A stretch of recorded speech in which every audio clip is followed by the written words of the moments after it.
আসসালামু আলাইকুম। খবর পড়ছি আমি হাদুজ্জামান আকাশ। গণভোটে সরকারি কর্মকর্তা ও কর্মচারীদের হ্যাঁ বা না পক্ষে প্রচারণা না চালাতে নির্দেশনা দিয়েছেন নির্বাচন কমিশন। আইন অনুযায়ী গণভোটের পক্ষে নেওয়া যে দণ্ডনীয় অপরাধ তা তুলে ধরে জনমতকে প্রভাবিত না করতে বলছেন সাংবাদিক সংস্থাটি। আজ বৃহস্পতিবার এ বিষয়ে সব রিটার্নিং কর্মকর্তা, মন্ত্রিপরিষদ সচিব, প্রধান উপদেষ্টা, মুখ্য সচিব সহ সংশ্লিষ্ট সবার কাছে চিঠি পাঠানো হয়েছে। ত্রয়োদশ জাতীয় সংসদ নির্বাচনে জোটের কারণে ৭ জন প্রার্থীকে দাঁড়িপাল্লা প্রতীক না দেওয়ার জন্যে অনুরোধ করেছিলেন বাংলাদেশ জামায়াত ইসলাম।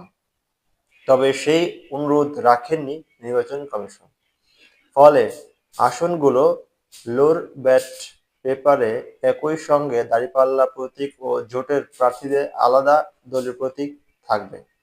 ঢাকা-৮ আসনে বিএনপি প্রার্থী ও দলটির স্থায়ী কমিটির সদস্য মির্জা আব্বাস বলেছেন, আগে ভোট শেষ পোলিং এজেন্টরা সন্ধ্যার মধ্যেই ফলাফল নিয়ে ফিরত।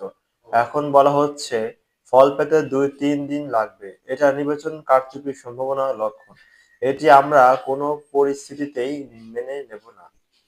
ইরানের বুশেহর পারমাণবিক বিদ্যুৎ কেন্দ্রে কর্মরত রুশ বিশেষজ্ঞদের নিরাপত্তা নিয়ে গভীর উদ্বেগ প্রকাশ করেছেন ক্রেমলিন।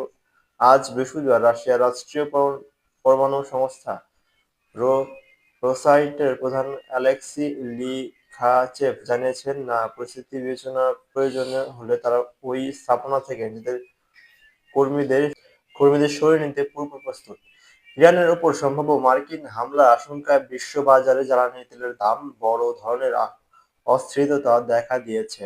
আজ বৃহস্পতিবার ব্রিটেনের ক্রুড ফিউচারের দাম ২.৪% বেড়েছে। ব্যারেল প্রতি $৭০.৫ পৌঁছেছে। দিনের এক পর্যায়ে এটি $৭০.৩৫ পর্যন্ত উঠেছিল, যা গত বছরের সেপ্টেম্বর এর সর্বোচ্চ। ২০২৬ টি-টোয়েন্টি বিশ্বকাপ পাকিস্তানের অংশগ্রহণ নিয়ে এখনো রয়েছে অনিশ্চয়তায়।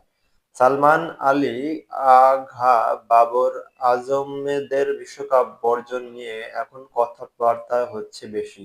বর্জন নিয়ে যখন আলোচনা বেশি হলেও নিজেদের প্রস্তুতি ঠিকই সেরে নিচ্ছে পাকিস্তান।